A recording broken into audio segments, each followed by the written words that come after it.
Bismillahirrahmanirrahim. Assalamualaikum warahmatullahi wabarakatuh.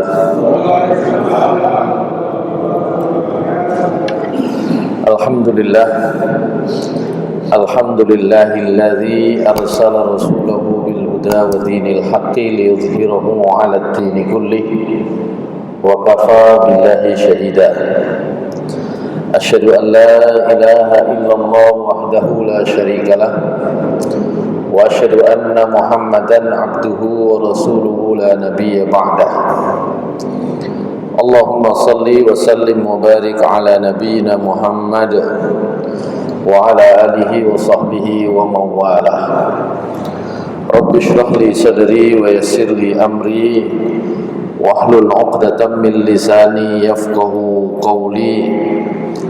Rabbi zidni ilma warzuqni fahma birahmatika ya arhamar rahimin. Amma ba'du. Hadirin jamaah salat maghrib kajian rutin di Masjid Al-Muhajirin Tebel Gedangan yang dimuliakan Allah Subhanahu wa taala. Pertama, monggo kita banyak bersyukur kepada Allah Subhanahu wa taala atas karunia dan rahmat yang dilimpahkan Allah Subhanahu wa taala kepada kita sekalian. Kedua, salawat dan salam mudah-mudahan senantiasa tercurah kepada Nabi kita Nabi Muhammad sallallahu alaihi wasallam, kepada keluarga beliau, sahabat-sahabat Rasulullah sallallahu alaihi wasallam, orang-orang yang mengikuti jalan Rasulullah sallallahu alaihi wasallam hingga hari akhir nanti.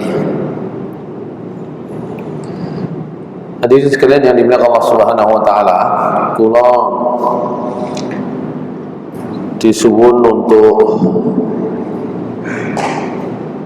memberikan kajian terkait dengan himpunan putusan Tarjih Muhammadiyah. Sebelum saya masuk di sana, buku himpunan putusan Tarjih Muhammadiyah samangkin sekarang itu, sebenarnya saya ingin menampilkan di sini tadi itu gambarnya dulu sekilas. Nah itu perlu harus mengubah-ubah gitu ya. Nah, baru nanti masuk ke materinya. Jadi himpunan putusan tarjih merupakan buku yang dikeluarkan secara resmi, ditanfid oleh pimpinan pusat Muhammadiyah, yang merupakan rangkuman dari beberapa keputusan majelis tarjih di periode tahun yang berbeda-beda. Jadi sidang majelis tarjih itu secara rutin digelar dan kemudian hasilnya dikumpulkan dalam satu naskah, satu buku setelah ditanfid.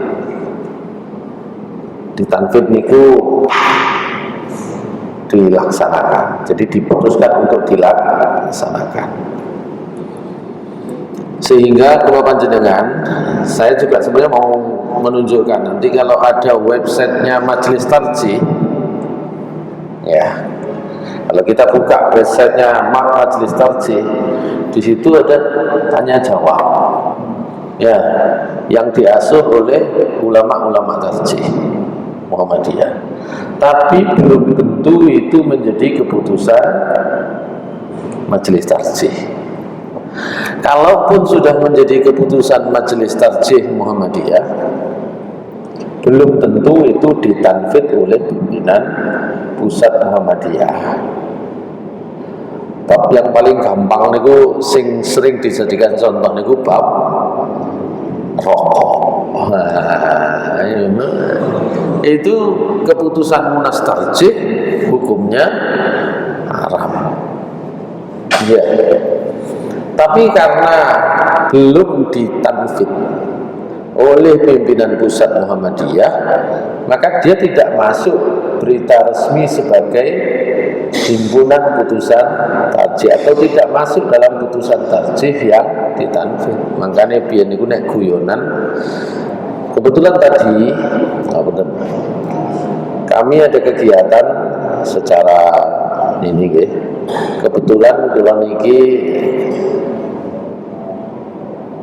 didelegasikan untuk duduk di MUI Kabupaten Sidoarjo di pimpinan harian sejak 2020. Kula niki mek nerusno sebelum saya dulu yang masuk di jajaran pengurus harian MUI Kabupaten Sidoarjo, almarhum Ustadz Abu Sufyan. Juga dulu pernah masuk di jajaran pengurus MUI Kabupaten Sidoarjo khusus terkait dengan fatwa, itu ada Ustadz Zainuddin MC. Nah sekarang yang masuk di sana periode 2025-30 Enggal Musda niku saya dengan Pak Burhan.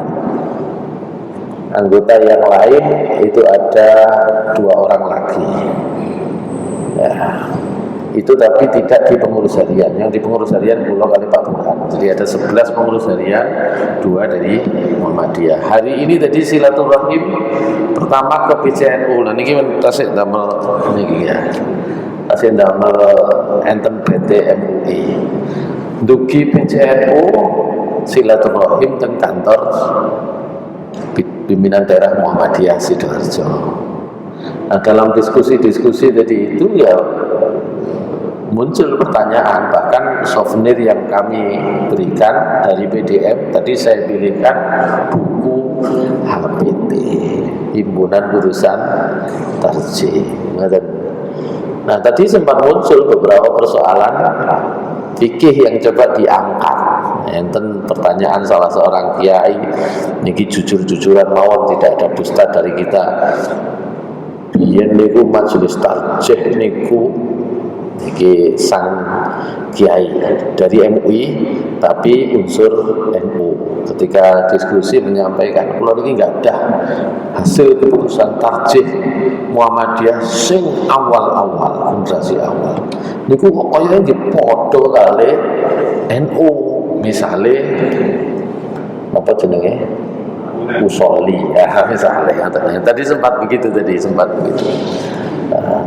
Nah niku ngerti jawaban, sing jawab mau kula kali Pak Nyong. Kula serahkan Pak Nyong rumiyin terakhir kula. Ya, saya menjawabnya juga agak berkelakar. Tadi salah satunya saya tadi ingin mengutip. Ya, dan saya masih ingat betul karena waktu itu ketemu almarhum Ustadz Zulhimam. Ketika orang rame tentang keputusan munas tarjih rokok itu haram, itu zamannya Pak Imam, insya Allah. Ya, nah, Pak Imam jawabnya gampang. Niku haram, niku kan nang pusat. Tutup wilayah makruh, tutup daerah niku mubah. Itu Pak Imam, itu ciri khas beliau suka berkelakar. Artinya memang hukum itu boleh jadi akan disikapi berbeda, baik berbeda karena masa waktunya maupun berbeda di satu tempat dengan tempat lainnya. Karena tadi yang dicontohkan oleh penanya Kiai NU ini, Kiai cukup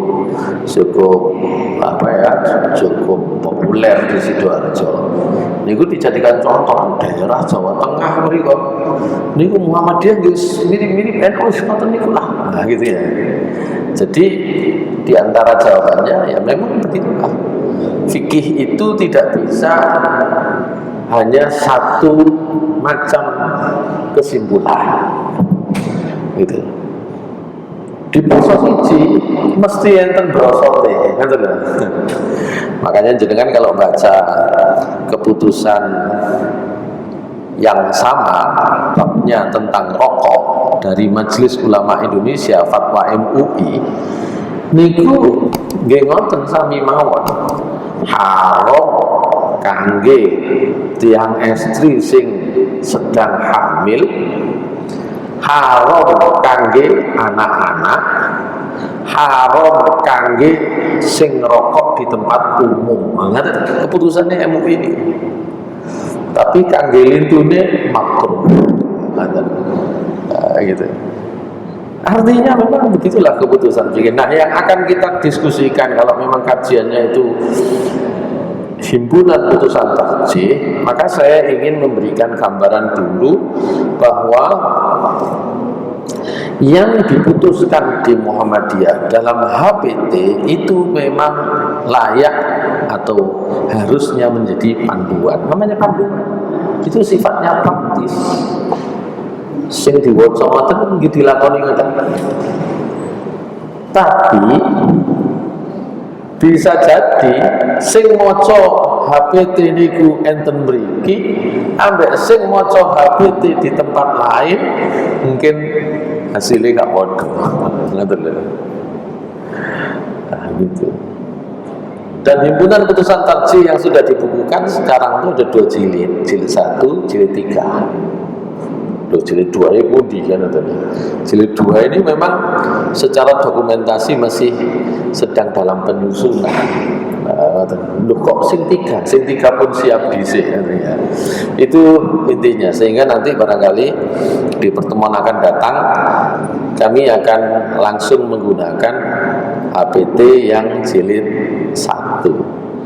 Jenengan nek sampun pirsa sakmangke niku Ustadz Zainuddin MZ, Ustadz kita ya, ahli hadis dari Sidoarjo niku sampun mengeluarkan namanya review himpunan putusan tarjih. Jadi putusan tarjih niku nek cara basa pondoke disyarahi sekaligus digoleki pundi sing kurang pas menurut pensyarah. Jadi kan nanti ngaos Bulughul Maram nggih. Bulughul Maram yang kita barangkali pelajari niku ya. Pertama, kalau kenalakan niku ditulis oleh salah satu ahli fikih, ulama fikih mazhab Syafi'i, Ibnu Hajar Al-Asqalani. Sehingga tadi saya ngobrol juga dengan Kiai NU, itu masalah ya, di Muhammadiyah niku ngaji kitab mazhab Syafi'i, saya bilang gitu. Bulughul Maram ya, mazhab Syafi'i, Riyadhus Shalihin mazhab Syafi'i, Imam Nawawi mazhab Syafi'i. Ya, cuma tetap ketika memahami bisa jadi akan ada perbedaan.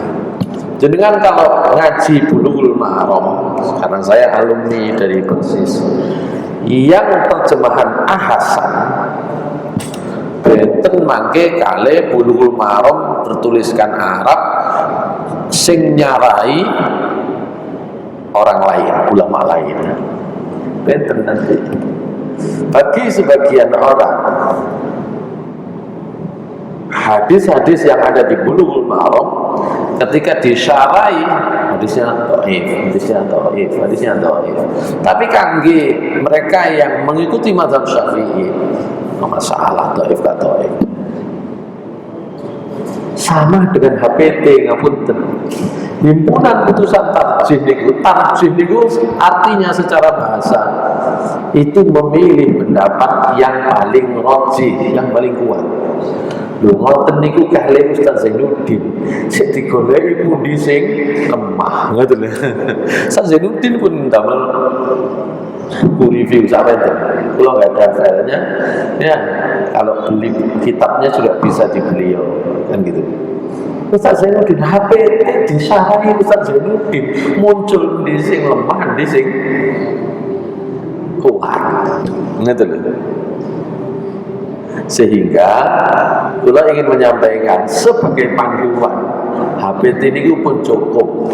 Ya napa nek salat, ya napa iman, ya napa nek poso pun cukup.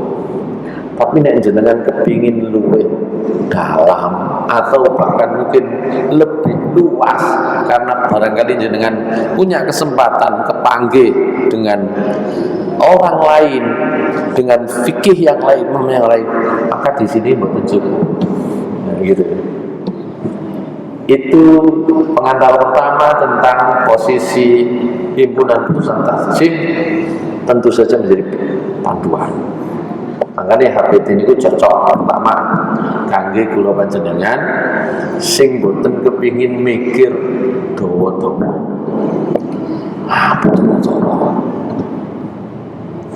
Yang kedua, bagi mereka yang masih anak-anak SD, anak-anak SMP, kita ajari bacaan sholat langsung di pondok dugi mriku digawe rangkuman niki bacaan sholat.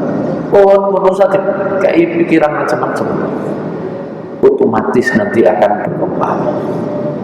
Setelah dewasa baru muncul pertanyaan, kok begini? Di sana begitu? Nah, begitu. Ini gambaran awal. Makanya saya akan menyampaikan dulu barangkali di antara ayat saya nggak bisa tampilkan di situ ya. Biasanya saya langsung masuk.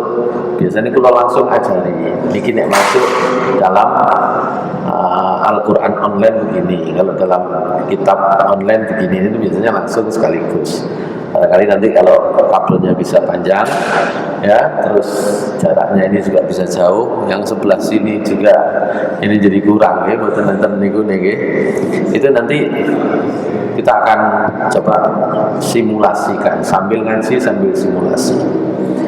Paling boten surat Al-Baqarah ayat 213. A'udzu billahi minasy syaithanir rajim. Kana an-nasu ummatan wahidah فبعث الله النبيين مبشرين ومنذرين وأنزل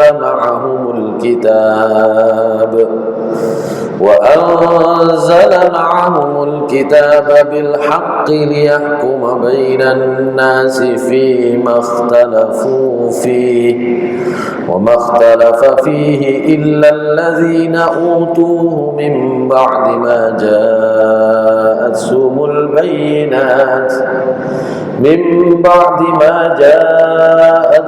البينات بغيا بينهم فهدى الله الذين آمنوا لما اختلفوا فيه من الحق بإذنه والله يهدي من يشاء إلى صراط مستقيم. Insyaallah di waktu yang akan datang ketainya dengan sakit langsung muncul. Leres nggih. Sing beto HP sakniki saged. Kula nek mucal saya kalau ngajar di kampus justru HP niku kula aktifkan. Mungkin kalau mata kuliah yang lain barangkali HP-nya ditaruh dulu. Kalau saya justru coba dibuka surat ini ayat sekian kan gitu kan Tapi ini kan ngaji di Muhammadiyah niku ini kan siji nggawa Al-Qur'an terjemah, loro nggawa buku tulis kan ngoten ya. Kan ngoten nah. Saniki pun kabeh nggawa HP. Nah, HP ini pas boten paketane dadi boten saged. Kan ngoten. Kalau dulu mesti ngoten. Saya kalau diajak ngaji ke undi, ke porong, ke siring gitu kan, atau saya ikut saya ngaji gitu, mesti warga Muhammadiyah niku lebih dulu membaca ngaji itu membawa tafsir Al-Quran dengan ini ya, dengan bawa buku tulis gitu kan, sama pulpen kalau dulu gitu. Intinya ayat ini adalah bahwa memang menjadi bagian dari ketentuan Allah Subhanahu wa taala bahwa kula panjenengan kita semua itu belum saged diseragamkan, seragam persis padha kabeh niku saged. Meskipun awalnya seragam. Meskipun awalnya seragam, karena nasu umat wahidah, manusia itu satu umat. Ya. Tapi justru ketika Allah Subhanahu wa taala mengirim nabi, mengirim rasul, membawa Al-Qur'an, membawa kitab dari Allah, firman dari Allah, orang itu kemudian cenderung memiliki perbedaan-perbedaan di dalam memahami. Mboten usah tebe-tebe nabi, ngeten mawon. Trimone teng mriko kali teng mriko mboten padha. Napa maneh sing damel takbir ibu-ibu mek ngrungokno suara tok ngeten iki. Wes tambah buyar. Ngoten. Mungkin sing meten teng ngeten iki padahal iki dereng ditama niki nggih. Mungkin sing meten teng ana tulisane. Itu saja tidak sama. Kesimpulannya ketika dibawa keluar enggak sama. Oleh karena itu kata kuncinya adalah jangan sampai perbedaan itu wa makhtalafa alladzina utul kitaba illa min ba'di ma ja'atuhumul bayyinatu baghyan bainahum. Jangan sampai ikhtilaf, perbedaan, perselisihan itu enten dasar apa jenenge? Rasa iri. Nek wis niku dasare men saged ketemu niku. Makanya ketika tadi ada pertanyaan begitu kepingin ya apa sing Muhammadiyah top usolli, kula nggih jawabane Pak Imam. Jadi Pak Imam niku ngeten tokoh Muhammadiyah almarhum. Wong saderenge salat niku ngapunten ya guyon ngomong sembarang kali re sah kok salate asal sadurunge sholat. Nek wis mulai takbir ya kan. Berarti nggih kula kutip niku pendapatnya Pak Imam niku nggih. Pokoke asal takbir wis gak guyon mari. Berarti napa? Wong guyon ae oleh apa maneh usolli. Niku jawabane Pak Imam. Yang masalah adalah orang kalau menganggap atau meyakini kudu usolli nek gak usolli itu batal. Itu justru masalah tentriku kan. Yang masalah kan justru di situ. Wong Nabi gak muruni kok. Kan gitu ya. Cuma bahasa kita kadang-kadang sampai di masyarakat kita yang bawa bid'ah. Dolalah niku saiki foto penemenan ngoten niku ya. Mosok ngono niku. Tapi karena sebagian orang memahaminya begitu, itu begitu apa nggih? Ekstrim ke kanan, maka responnya nggih ojo mriki ngoten lho. Nanti kayak guyon gini wow. Oh, ojo maneh usolli guyon sak durunge salat jawil-jawilan iku lho gak apa-apa. Asal nek pun takbir mari kan ngoten. Niku jawaban kelakar, jawaban guyon. Tapi jenengan angen-angen kan ngoten. Hanya karena yang satu menganggap kudu usolli gak sah. Nah sing siji nek sampeyan nganggep ngono ya jadi bid'ah. Nggih to mboten. Nggih sih. Ya napa mboten bid'ah wong jare Nabi ku sah kok sampeyan ngomong dadi gak sah. Kan ngoten. Oh Nabi yo gak muni usolli yo wis salat yo ngono mau kok sampeyan muni kudu ngono kan ngoten dadine.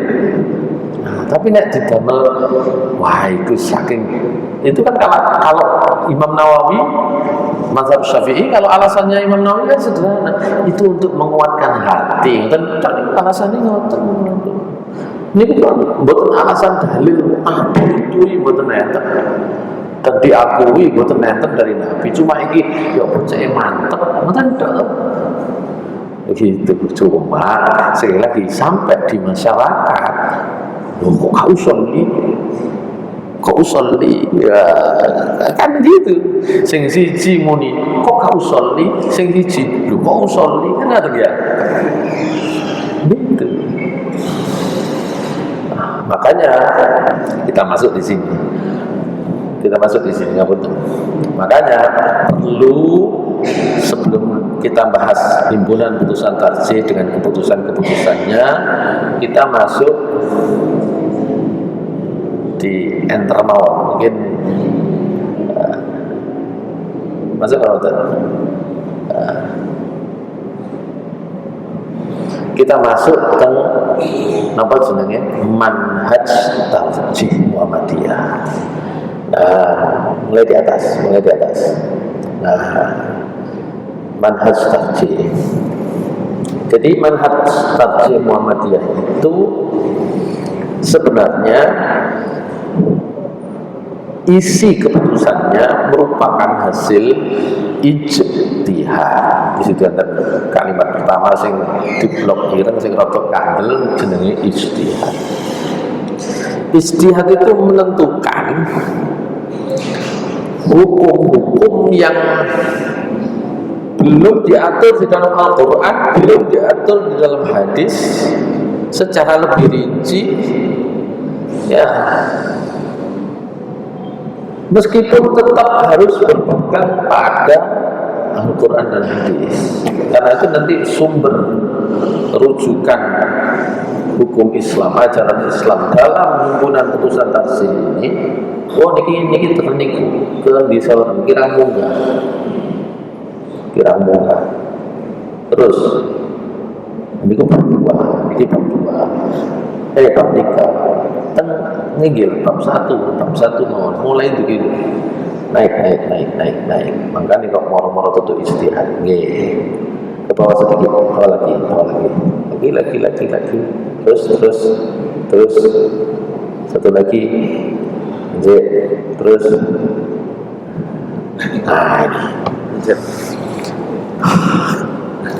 Di dalam manhaj tarjih Muhammadiyah yang pertama ini ada di dalam ADART.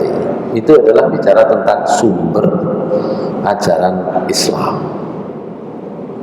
Sumber ajaran Islam apa? Sumber ajaran Islam apa? Al-Quran dan Sunnah makbulah. Al-Quran dan hadis yang sahih atau minimal hasan. Hadis yang sahih, hadis yang hasan itu disebut sunnah makbulah. Dan saya kira jenengan nek maos misalnya ADART ini Nahdlatul Ulama, betul usah ngomong nang ADART Muhammadiyah otomatis jenengan pun semerap. ADART-nya NU pun menyebut sumber ajaran agama Islam itu nomor 1 Al-Quran. Boten litu-litu. Sing nomor kali Al-Hadis atau As-Sunnah. Baru nomor 3, nomor sekawan niku qiyas, ijma' dan qiyas. Ijma' dan qiyas niku sebenarnya tidak bisa disebut sumber, tapi metode. Puntalah pokoknya ngeten nggih. Itu kan tentang perbedaan di dalam menarasikan. Betul. Sebenarnya ijma' dan qiyas jenengan mangke kepanggih di dalam masalah 5 yang diputuskan dalam putusan tarjih. Nggih wonten niku tentang ijma' dan qiyas sami mawon. Karena itu bagian dari ijtihad. Nah, ketika sumbernya Al-Quran, ketika sumbernya hadis, persoalan berikutnya bagaimana cara memahaminya. Sampai coba di bawah Al-Quran dan hadis semerap lah. Terus di bawah kalau kepingin ampun. Di sini barangkali niku nggih mboten saged kula niku langsung. Jadi di dalam memahami atau di atas tadi itu Al-Quran dan hadis dengan metode 3 metode pemahaman yang muncul di dalam manhaj tarjih Muhammadiyah itu metode pemahaman itu namanya metode bayani, metode burhani dan metode irfani. Ini kita istilah-istilah jenengan barangkali harus napa? Rotok maksud titik ngapale. Saya beri contoh. Memahami Al-Qur'an, memahami hadis. Karena itu kalau kita mempelajari syarat-syarat orang melakukan ijtihad niku kata kudu semerap Al-Qur'an, semerap hadis. Ngerti Al-Qur'an, ngerti hadis itu artinya ngerti banyak ayat-ayat Al-Qur'an, banyak hadis-hadis, termasuk ilmu-ilmu yang terkait tentang sababun nuzul, sababul wurud, usul fikih dan sebagainya. Saya ambil contoh. Karena memahami Al-Quran itu dalam pemahaman Muhammadiyah ada yang menggunakan pemahaman teks Tuhan. Kita buka misalnya surat Al-Baqarah ayat 115. Ini Al-Quran dhisik, Al-Quran dhisik. Ini contohnya Al-Quran dhisik. Mangke contohnya nggih saged hadis misalnya.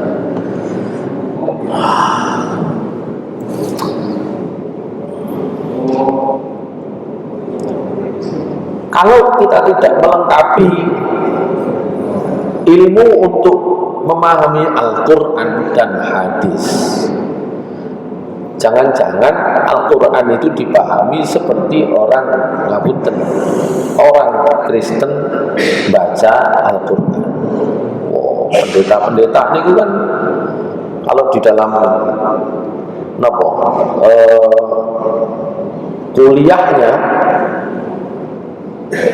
di dalam mempelajari Al-Quran itu kan coba digolei pemahamannya sing ketika dibaca nggak pas misalnya, ya pasti ya tidak akan bisa sesuai. Karena apa? Ilmu alat lain yang mendukung tidak diambil. Surat Al-Baqarah 111 itu nomor nggih 115. Bismillahirrahmanirrahim. Walillahil masyriq wal maghrib. Fa aina ma tuwallu fa thamma wajhullah. Napa? Innallaha wasi'un alim. Napa artinya?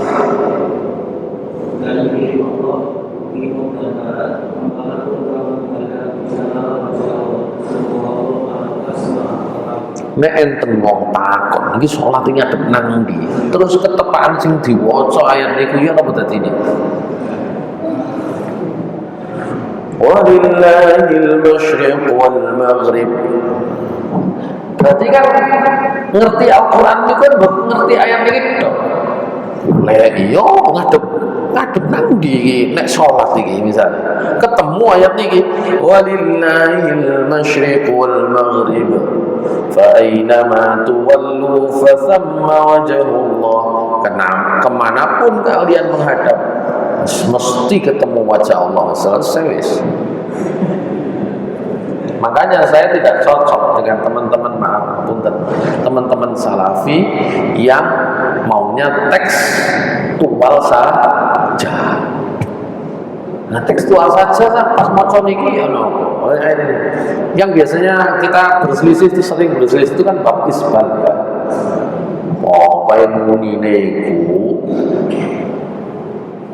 salasun la yukallimuhumullahu yawmal qiyamati wa la yanzuru ilaihim wa la yuzakkihim wa lahum adzabun alim. Nomor 1 al-musbil. Sekali alasan macam-macam. Pokoknya telu kelompok wong tidak akan diajak bicara Allah, tidak akan dilihat, tidak akan dibersihkan, dan pasti mendapat azab yang pedih. 1 musbil sing celonone landuk. Ngoten kan? Gampangane ngoten. Sementara kita berusaha untuk menjelaskan dengan hadis yang lain bahwa Rasulullah mengatakan innallaha la yanzuru ila man jarra thawbahu khuyala, sesungguhnya Allah tidak akan melihat pada hari kiamat kepada orang yang memanjangkan kainnya karena sombong. Kalau usah iku iki lho ayat iki lho jelas musbil mano alasane kan itu misalnya. Padahal Abu Bakar As-Siddiq krungu Nabi ngoten niku nggih butuh konfirmasi. Abu Bakar As-Siddiq krungu Nabi muni Allah tidak akan melihat orang yang manjangkan pakaiannya karena sombong di hari kiamat nanti. Sami saja nih, penangkapan sederhana Abu Bakar. Ya ini, aku ini masuk sombong apa enggak? Abu Bakar itu datang kepada Rasulullah SAW sambil mengatakan, ya Rasulullah, inna ahada syiqqai thawbi yastarhi, sambil mempraktekkannya. Wahai Rasulullah, klambi kula sisi niku mesti melorot. Illa an ata'ahada minhu, kecuali kula cekeli ngeten. Kula niki masuk niku wau napa mboten? Kata Rasulullah mboten. Lho ngoten niku lho. Kita kan berarti butuh hadis yang ini munine pokoke sing landu. Pokoke gak didelok. Sementara kita tidak mau memperhatikan yang lain, gitu loh. Hadis yang lain harusnya lebih komprehensif. Yang pertama, yang kedua dicari ilat hukum. Berarti tidak sekedar teks Tuhan. Sama dengan ayat tadi itu, kalau mau pokoknya nang dia sah, oleh repot deh. Ayat itu memang turun ketika Surat Al-Baqarah ayat 144 itu dereng mudun. Ketika orang itu bingung menentukan arah, mudun ayat itu. Tapi ketika sudah turun surat Al-Baqarah 144,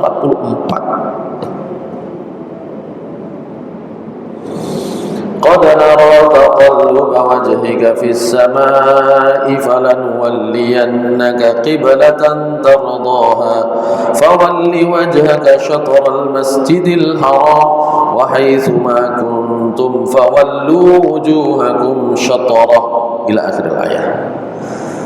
Intine kata Allah, ya gara-gara awakmu Muhammad sallallahu alaihi wasallam kok ndangak-ndangak belok nang dhuwur langit kepingin menjadikan Ka'bah itu sebagai kiblat. Sekarang sudah saya tetapkan fawalli wajhaka syatral masjidil haram, hadapkan wajahmu ke arah Masjidil Haram. Wa haitsu ma kuntum fawallu wujuhakum syatr. Dimanapun kamu harus menghadap ke sana nek salat, itu kan. Niku kan perintah yang ngoten. Dari situlah para ulama membuat napa nggih istimbat hukum. Bagi bagi yang ada di Masjidil Haram, ya menghadap ke Ka'bah. Bagi yang ada di kota Makkah untuk mengarahkan ke arah Masjidil Haram. Sing ado ya paling gak minimal ke arah kota Makkah. Niku piye? Soalnya dereng enten ya orang carane. Ngono piye niku? Ah sakniki enggak ada ilmu secara umum di pinggir di napa? Nggih ditepatkan oleh Kompas gitu ya. Cuma enten muncul masalah mana? Ya, kenapa masalah lagi? Lurus objek Ka'bah ini kan mek gedine sak menten. Lah sementara kalau panjenengan niku sampe nang kono. Sing kono iku ya kudune kan digawe sop niku melengkung ngeten. Kayak teng Masjidil Haram melengkung. Gini mboten. Melengkung kabeh ngeten. Ngeten niku Masjidil Haram tok sampai latar. Sing jaba iki mboten melengkung. Set sing mikir kok nang ndi. Itulah. Artinya kita kan tidak bisa hanya berpatokan pada satu istimbat. Ngoten. Hukum niku ngoten iki. Makanya selain tekstual, Muhammadiyah menggunakan metode bayani tadi, tekstual itu. Tapi juga cukup tekstual, ada burhani. Burhani itu pendekatan rasional. Makanya kalau kita sekarang misalnya menerima hisab, bahkan sekarang kita mencoba meningkatkan lagi kalender kita itu kalender hijriah global tunggal, itu karena kita ingin supaya perkembangan ilmu pengetahuan itu juga bisa mendukung fatwa hukum atau keputusan hukum yang dibuat oleh majelis tarjih. Jangan sampai mengabaikan ilmu, mengabaikan apa ini repot. Itu namanya ada pendekatan burhani.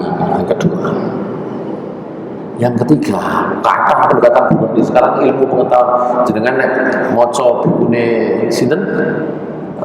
Profesor Agus Purwanto, ya, Agus Purwanto, Agus Purwanto, masa betul nih,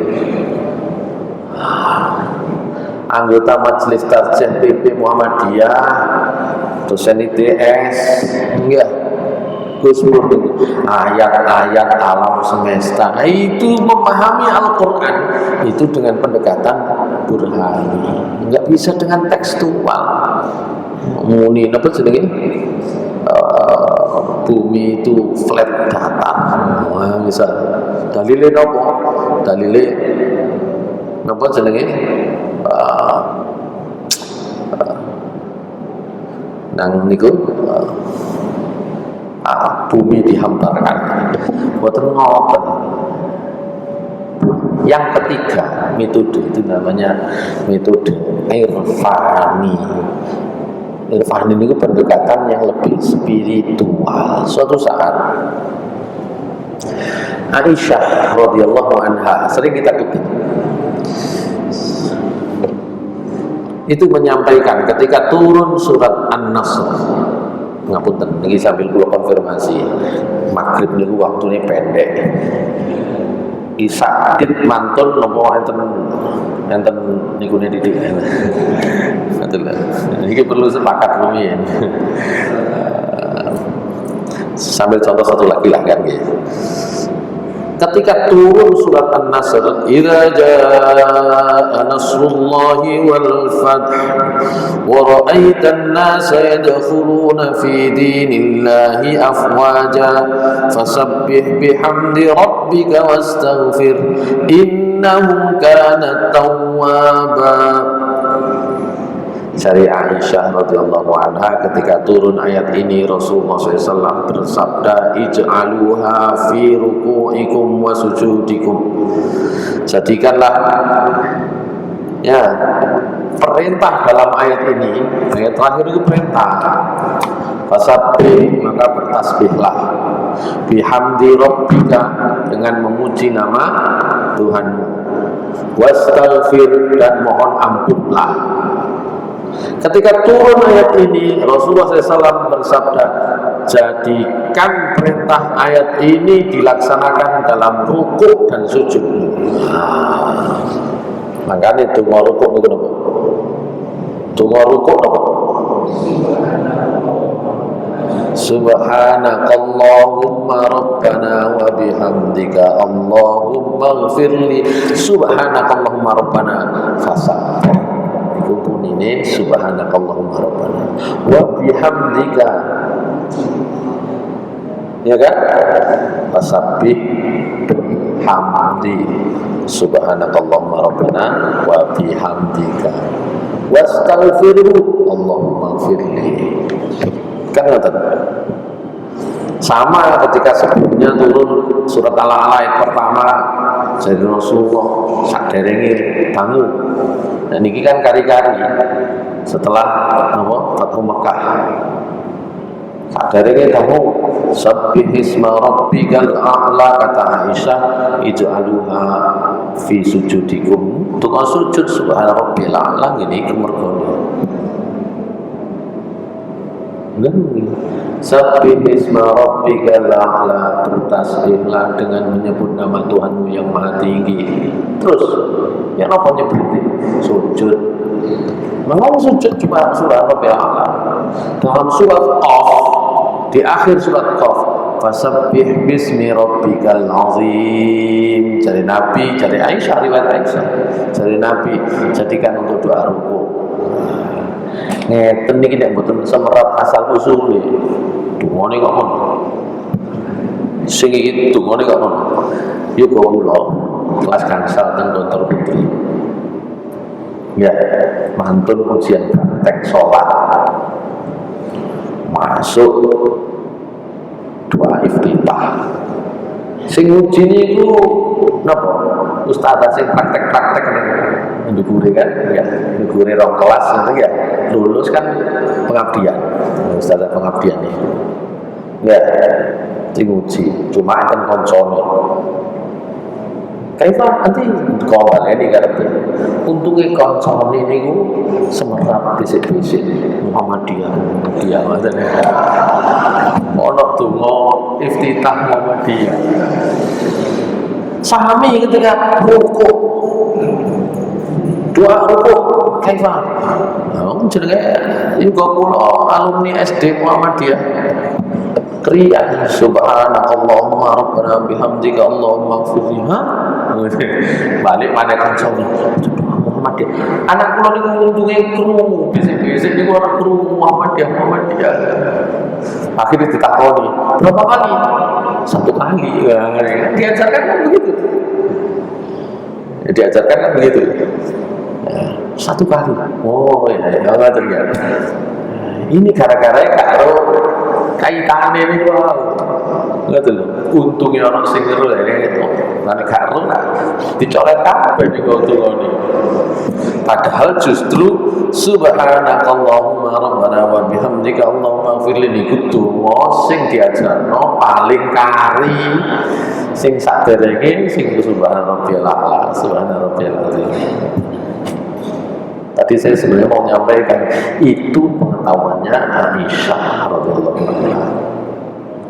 Suatu saat Umar bin Khattab niku ngejak Ibnu Abbas radhiyallahu anhu.